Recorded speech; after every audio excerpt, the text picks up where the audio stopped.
Bienvenue dans ce nouveau billet de la Bourse sans stress en date donc du 18 avril.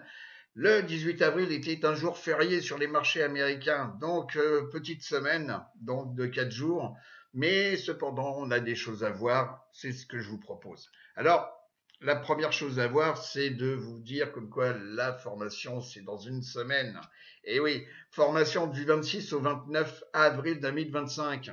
Vous avez encore la possibilité de vous enregistrer, de venir nous voir.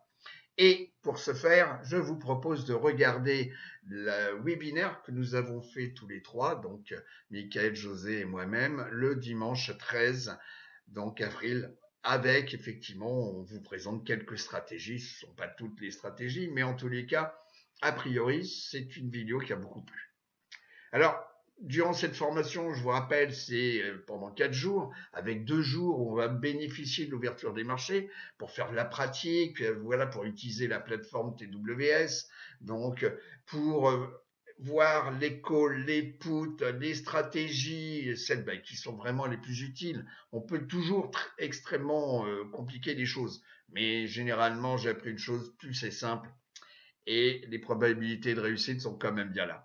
Les réparations, hein, quand on se fait assigner, le money management, ô combien important, franchement, ô combien, et vu ce qui s'est passé, on a quand même un retour où les gens, effectivement, ont tenu compte de la formation, du contenu du money management, et donc ça leur a permis de sauver leur compte. Et puis, bah, la marge, l'appel de marge, etc. Et les screeners, on verra tout ça pendant la formation, donc n'hésitez pas. Donc Michael mettra en dessous donc le lien vers donc la vidéo YouTube du webinaire que nous avons effectué donc le dimanche 13 avril. Alors, où est-ce que nous en sommes le 18? Alors, eh ben oui, eh bien l'extrême fear, on est toujours à un niveau de 21. Depuis le début d'année, donc vous voyez un petit peu le panel du SP500, ok, où depuis le début d'année, on a des sociétés où on a un retracement de 21%, j'arrondis, hein, on n'est pas à la virgule près, Tesla 40, Apple 21, Microsoft 12,74, Nvidia, bon. Alors par contre, vous en avez quand même quelques-unes, Coca-Cola, vous voyez, bon, qui sont positives. Donc on voit comme quoi on a une rotation du sectoriel quand même, ok. Et puis toujours, hein, Berkshire Hathaway, positif depuis, donc ça c'est le fonds géré par Warren Buffett, positif de 14% depuis le début d'année. Je ne reviens pas sur les vidéos précédentes, en tous les cas c'est un fonds sur lequel il est peut-être très cher, mais pour l'instant, effectivement 14%. Et alors, donc au niveau de la ventilation en fonction de la capitalisation, donc on voit depuis le début d'année, vous voyez, il n'y a que les larges qui ont baissé, mais moins que d'autres. Vous voyez, par exemple, les micros, ça vient forcément, les small, donc les small, on a le compartiment hein, du Russell 2000, on a les mégas aussi, 14%. Bon, il n'y a que les larges. Donc, les larges, c'est entre 10 milliards et 200 milliards de capitalisation. Donc, qui tiennent, bon, juste avec 3,5% de retracement. Alors, un petit tableau que je vous ai mis là, donc, où effectivement, on voit dans tout ce qui est phase de correction de plus de 5%. Et ceci depuis mars 2009, donc je vous rappelle, c'est mon point de départ à moi, hein, j'en tiens compte, c'est le point bas des marchés, donc c'est mars 2019, avant que les marchés se reprennent. Et là, on a effectivement le pourcentage de déclin. Ici, vous avez l'explication, le pourquoi du comment. Donc, depuis ici, vous voyez 2009. Donc, 2009, donc mai, donc du 8 au 15, on avait un retracement donc de 5%, 5,5. Et le jour, ça a duré ici. Nombre de jours que ça a duré. On a eu des phases, souvenez-vous, de septembre, donc 2000, voilà, septembre, excusez-moi, 2018, je bafouille, à décembre, donc 2018, où on avait eu 96 jours de misère avec un retracement de 20 points. Donc ça avait surpris vraiment énormément de gens. On retrouve ici donc 2022 où on a vous voyez, un retracement de 27% et ça a duré 282 jours avec ici le point haut et ici le point bas. Et puis, ben voilà les raisons. Hein, donc, c'était 2022, donc le conflit, la peur de la récession, etc., la montée donc des taux d'intérêt, etc., etc. Donc, on en est là aujourd'hui, au 7 avril. Donc, c'est un tableau qui s'est arrêté le 7 avril. On est à 47 jours et on a retracé de 21 points. Le put-call ratio, qu'on regarde maintenant depuis à chaque fois, hein, ok, le put-call ratio, et on voit que donc à la clôture, puisque là c'était à la clôture de jeudi 17, puisque le 18 était férié, donc vous voyez, on repasse à 0,54. Bon, donc ça veut dire que on a eu un phénomène de peur, là beaucoup moins de peur, et on revient sur la zone médian donc du put-call ratio. Alors demain, ce sera demain. Hein. Voilà tout simplement. Alors, quelques informations quand même, donc pour voir, hein, c'est le flux donc vers effectivement le marché américain au niveau des equities. Donc on voit comme quoi le flux donc qui était ici relativement important en 2024 décroît donc d'une façon où là on voit comme quoi il y a des fonds qui sont retirés des marchés américains. Et là, donc en bleu, vous avez la moyenne mobile, donc à 4 semaines. Donc pour l'instant, on va dire comme quoi les marchés américains sont moins attractifs. Ou bien, il y a une manipulation, on sort l'argent des marchés des equities pour les placer sur les produits un petit peu plus sécurs ou simplement sur les bons trésors américains. Donc ça, c'est une société de recommandation FMS Global. Et donc, c'est l'intention donc de surpondérer ou de s'alléger. Voilà, pondération over et donc de s'alléger. Et on voit comme quoi effectivement ils veulent absolument s'alléger actuellement. Alors c'est juste une analyse de FMS Global Investors, mais en tous les cas c'est intéressant. Où effectivement on se retire du marché américain. Alors est-ce que c'est pour investir sur l'Asie comme la Chine ou l'Inde par exemple? C'est une possibilité et c'est pour ça qu'il faut aussi regarder ces deux compartiments, la Chine et l'Inde. Le VIX, alors chose importante à visualiser, nous sommes en bougie hebdomadaire et la seule chose qu'on peut me dire, c'est que depuis donc les 2 semaines précédentes, donc l'ouverture et la clôture, ouverture et clôture dépassent ce que nous avions vu au mois d'août. Donc on est, vous voyez, pratiquement sur 4 ans sur des ouvertures, clôtures hebdomadaires les plus élevées depuis 4 ans. Vous voyez, il faut revenir ici à 2020 pour retrouver des similitudes. Donc là, c'est même pas, vous voyez, 4 ans, c'est 5 ans. Alors, il faut quand même prêter attention à ça. Et il y a je dirais, des probabilités qui vous disent comme quoi c'est rare où le VIX vient en clôture ou ouverture dépasser des plus hauts d'un an. Je dirais qu'il faut attendre un certain temps. Et là, vous voyez, on est en bougie donc journalière et on voit bien comme quoi on a dépassé. Là, c'était juste une mèche journalière. Mais là, en termes de clôture, ouverture, clôture, vous voyez, on est allègrement au-dessus de là. Alors, pour l'instant, on pourrait dire comme quoi, donc le jeudi 17, on a clôturé donc à 29,66. Bon. Alors le VIX est quand même l'ami des vendeurs donc d'options. Est-ce que c'est une opportunité de continuer à vendre des puts, par exemple, ou à vendre des covered calls? Je dirais peut-être le VIX est quand même là. Bon, il a bien monté, vous voyez, on est monté à pratiquement 60, et là on rebaisse. Alors je dirais comme quoi, peut-être, on va revenir tester donc des zones, donc par exemple la moyenne mobile ici 50 jours, ou donc des zones ici, donc aux alentours des 25. Bon, c'est les jours prochains, donc à partir de lundi, où les marchés ils feront comme ils veulent. Donc, mais quand même à noter ceci. au niveau de la roue sectorielle. La roue sectorielle, ici, on est sur 6 mois. Vous voyez comme quoi un seul secteur est positif sur 6 mois. Et devinez lequel? C'est les staples. Tous les autres sont négatifs. Vous voyez, ici, vous avez la technologie. On est à moins 16%. Ici, en vert, les matériaux de base. Donc, XLB, excusez-moi, XLB. Alors, une chose, ici, les 3 premiers secteurs sur 6 mois, c'est les télécoms services, et ici, les financières, et ici, on trouve les utilities.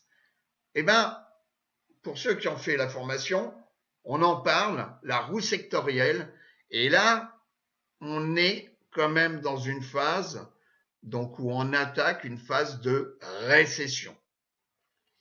Les staples, les télécoms et ici les utilities. Regardez bien la roue sectorielle. Alors, je ne suis pas là pour vous faire peur, mais c'est simplement, c'est factuel. Le SP500. Alors, le SP500, donc déjà, nous sommes ici en daily. Alors, on a clôturé ici le 17, vous voyez, sur mon petit fil conducteur, là, 10 jours. La 50 jours est en train de croiser à la baisse, la 200 jours ici en rouge. Alors bon, on peut regarder les indicateurs, mais bon, on va mettre ça de côté. Voilà, je me mets en plein écran. Si je me regarde le SP500 donc en mensuel. Ici, je vais me mettre, donc on doit être en logarithmique. Alors, on est toujours dans ce canal long terme, donc très long terme, puisque vous voyez, on est sur le point bas ici, mars 2009. On est toujours dans ce canal long terme. La bougie, donc ici, mensuelle, elle n'est pas finie, ok, mais on est toujours là-dedans. Alors, est-ce qu'on va avoir tendance à revenir tester les 4600 points? J'arrondis. Peut-être, peut-être, peut-être. Ce seront les jours prochains qui vont me le dire. Si maintenant je regarde simplement, donc voilà, régular, donc on voit comme quoi, ici, vous avez donc en bleu, c'est la 10 semaines, en noir, la 50 semaines. Donc cette pattern, donc pour l'instant, bon, on peut dire peut-être qu'on est en phase de retournement et il se peut qu'on revienne tester ici les 5600 points avant peut-être un retour vers le sud. Peut-être, peut-être, peut-être, mais bon, méfiez-vous quand même, méfiez-vous quand même. Ok? Et l'outil du VIX est là aussi pour nous dire, grosso modo, si on va avoir un rebond ou on va repartir vers le sud. Mais quoi qu'il en soit, tenez compte comme quoi ici, en clôture, ouverture, clôture, on a dépassé les plus hauts depuis un temps certain. Alors, on peut regarder effectivement aussi le Dow Jones, important. Donc voilà. Vous voyez, ben, on retrouve un petit peu des similitudes. Même chose. Si on regarde donc le Nasdaq 100 qui a fortement baissé, eh ben, on retrouve à peu près les mêmes cheminements. Alors, vous avez quand même 3 indices qui vous disent la même chose. Alors, pour que les probabilités, on revienne ici sur le Nasdaq 100 aux alentours des 16 000 points, ben, 16 000 ou même ici, si on tient compte là, donc de janvier 2022, donc les 16 550 ou voilà, 16 550. Bon. Le Russell 2000, le RUT, bon, ben lui, c'est pareil, il n'a pas été gâté. Donc là, bah, sur le Russell 2000, qui est quand même le reflet de l'économie américaine, je voudrais quand même vous dire. Alors, on est quand même, vous voyez, tendance à revenir vers les 1700 points ici. Ici, vous êtes donc là 10 semaines qui croisent à la baisse la 50 semaines, et ici même la 200 semaines qui change un petit peu trombinette. Pendant des mois et des mois, on était dans ce canal de congestion, canal horizontal, on l'a dépassé, on n'a pas fait des plus hauts, en tous les cas historiques, puisque c'était en novembre 2021 qu'on avait fait un plus haut historique. On est revenu tester et puis schlack.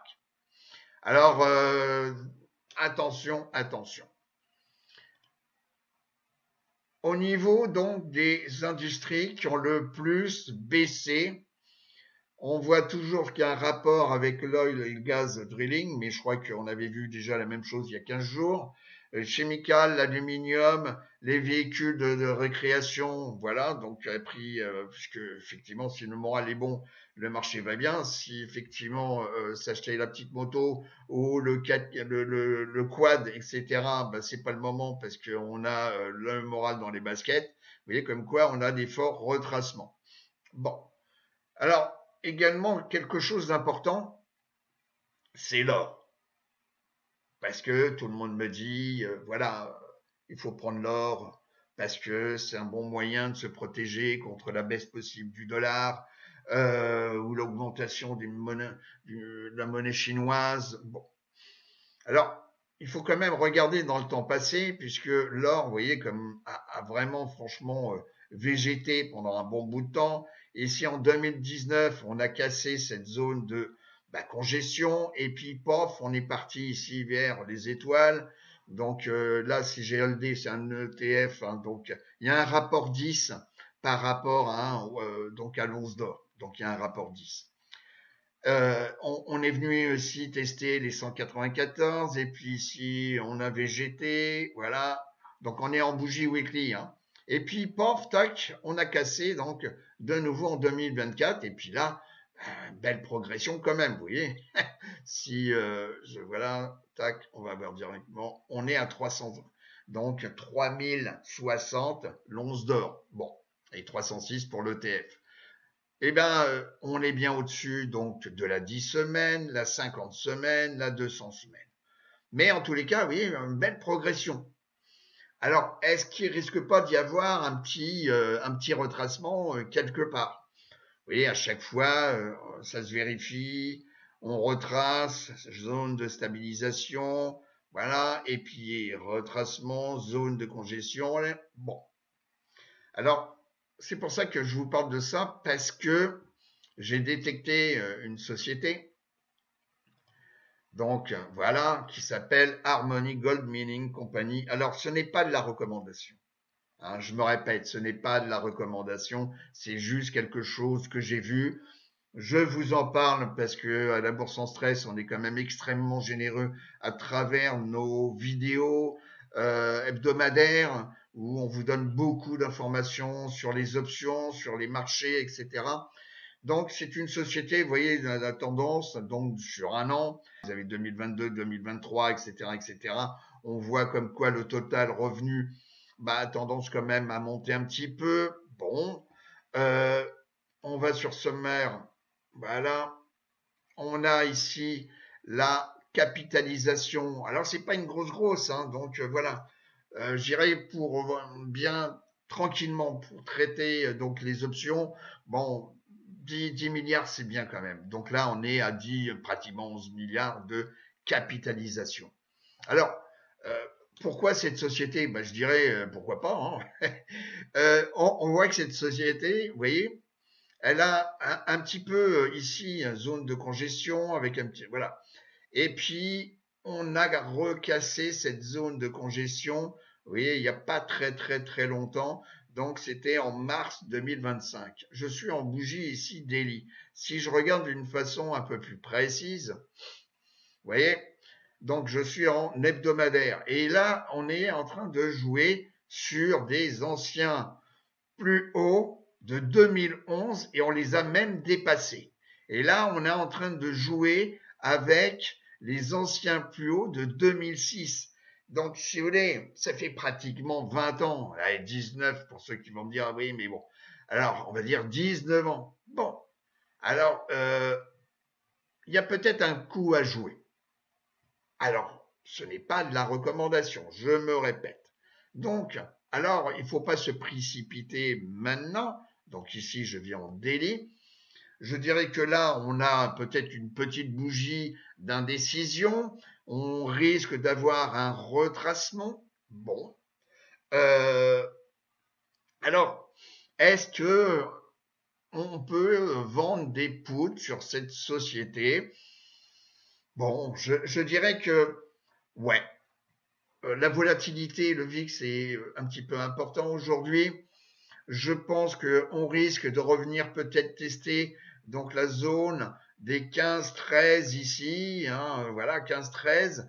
13 étant ici, donc ça reviendrait à la moyenne mobile ici, 50 jours. Il y a peut-être un coup à jouer et il suffit donc de noter la valeur et ensuite, si vous voulez, on attend et on peut se projeter, se rapprocher peut-être si je veux vraiment, par exemple moi, je souhaite avoir HMY en portefeuille et je souhaite l'acquérir à 13 dollars qui est pour moi, comme Warren Buffett peut le faire, il veut l'acheter à un meilleur prix. Donc on peut vendre des poules pour acquérir donc la société par paquet de 100.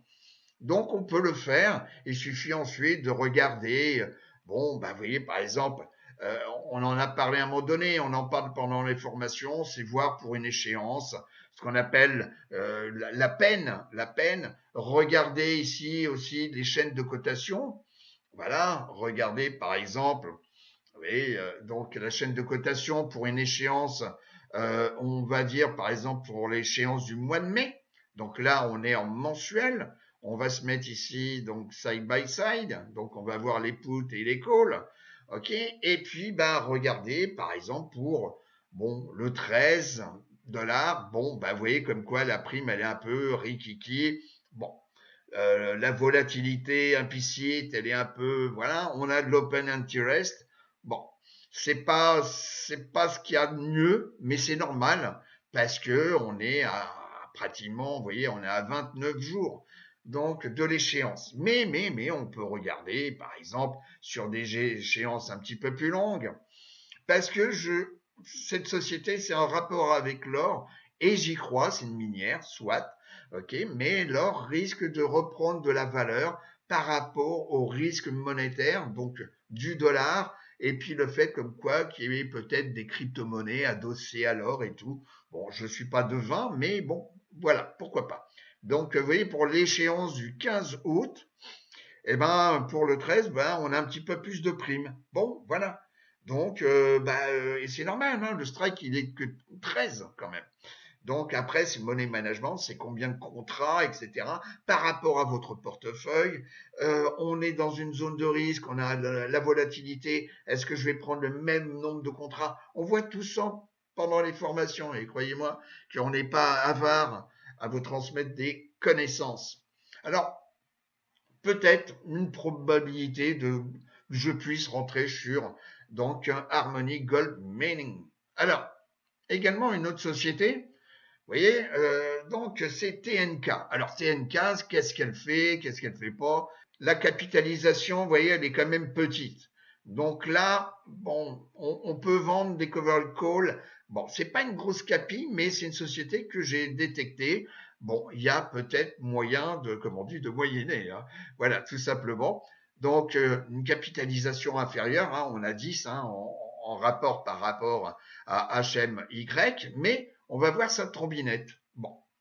Et là, TNK, vous voyez, on est en bougie hebdomadaire. Et là, c'est intéressant, on a une forte baisse, ok, et on vient titiller ici, donc, la moyenne mobile 200 semaines. Bon. Avec une belle bougie ici, donc, où on recouvre complètement la bougie hebdomadaire précédente, et puis on repasse au-dessus de la 10 semaines. Alors, est-ce qu'il y a quelque chose à faire avec cette société TNK?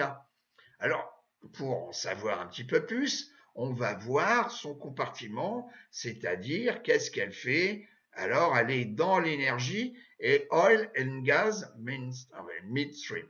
Bon, si on se met en daily, voilà. En daily, vous voyez, on est dans une zone de congestion.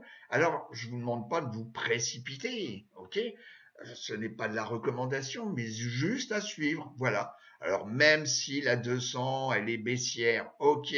La 50, elle est légèrement baissière après une phase ici de stagnation. Et puis, on a là 10 jours qui est sous la 50 jours. Bon. Mais voilà, c'est juste à observer, à noter. Voilà. Mais en tous les cas, je porte un œil très, très, très précis sur cette société. Voilà. Alors, je vais vous souhaiter une très bonne semaine donc de trading. Pour tous ceux qui viennent, on se retrouve dans une semaine, hein, voilà, donc le vendredi soir. Et puis pour ceux qui souhaitent, il reste de la place et surtout n'hésitez pas à appuyer sur le bouton. Je vous dis à très très bientôt. Au revoir les amis.